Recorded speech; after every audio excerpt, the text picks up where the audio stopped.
Stay classy, Golden Eagles. This is going to be chapter 12 of our book, Because of Winn-Dixie by Kate D. Camilla. Chapter 12. Me and Winn-Dixie got to Gertrude's Pet so early for my first day of work that the closed sign was still in the window. But when I pushed on the door, it swung open, and so we went on inside. I was about to call out to Otis that we were there, but instead I heard music. It was the prettiest music I'd ever heard in my life. I looked around to see where it was coming from, and that's when I noticed that all the animals were out of their cages. There were rabbits and hamsters and gerbils and mice and birds and lizards and snakes, and they were all sitting there on the floor. They had turned to stone, and Otis was standing in the middle of all of them. He was playing a guitar, and he had on a skinny, pointed-toed cowboy boots, and he was tapping them while he was playing the music. His eyes were closed, and he was smiling. Winn-Dixie got a dreamy kind of look on his face. He smiled really hard at Otis, and then he sneezed, and then his whiskers went all fuzzy. And then he sighed and kind of dropped to the floor with all the other animals. Just then, Gertrude caught sight of Winn-Dixie. "Dog!" she croaked, and flew over and landed on his head. Otis looked up at me. He stopped playing his guitar, and the spell was broken. The rabbits started hopping, and the birds started flying, and the lizards started leaping, and the snakes started slithering, and Winn-Dixie started barking and chasing everything that was moving. And Otis shouted, "Help me!" For what seemed like a long time, me and Otis ran around trying to catch mice, gerbils, and hamsters, and snakes, and lizards. We kept on bumping into each other and tripping over the animals, and Gertrude kept screaming, "Dog! Dog!" Every time I caught something, I put it back in the first cage I saw. I didn't care if it was in the right cage or not. I just put it in and slammed the door. And the whole time I was chasing things, I was thinking that Otis must be some kind of snake charmer.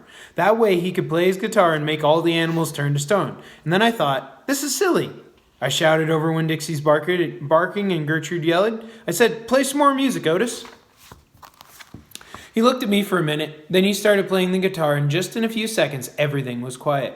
Winn-Dixie was lying on the floor, blinking his eyes and smiling to himself, and sneezing every now and then, and the mice and the gerbils and the rabbits and the lizards and the snakes that we had not yet caught got quiet and sat still, and I picked them up one by one and put them back in their cages. When I was all done, Otis stopped playing. He looked down at his boots. I was just playing them some music. It makes them happy. "Yes, sir," I said. "Did they escape from their cages?" "No," Otis said. "I take them out. I feel sorry for them being locked up all the time. I know what it's like, being locked up." "You do?" I said. "I have been in jail," Otis said. He looked up at me real quick and then looked back down at his boots. "You have?" I said. "Never mind," said Otis. "Aren't you here to sweep the floor?" "Yes, sir," I told him. He walked over to the counter and started digging through a pile of things, and finally he came up with a broom. "Here," he said, "you should start sweeping."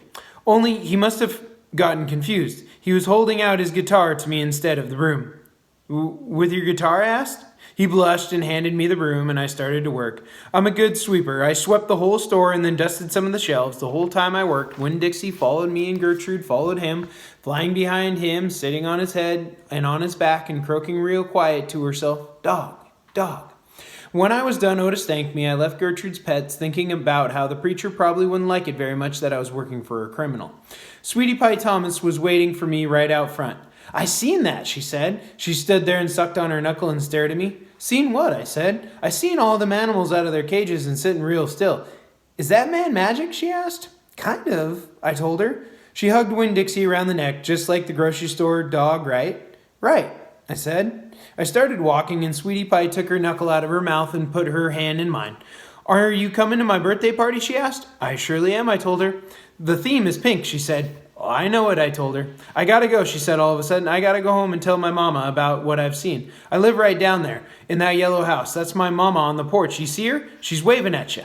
I waved at the woman on the porch, and she waved back, and I watched Sweetie Pie run off to tell her mama about Otis being a magic man. It made me think about my mama and how I wanted to tell her the story about Otis charming all the animals. I was collecting stories for her. I would also tell her about Miss Franny and the bear, and about meeting Gloria Dump and believing for just a minute that she was a witch. I had a feeling that these were the kind of stories Mama would like, the kind that would make her laugh out loud, the way the preacher said she liked to laugh.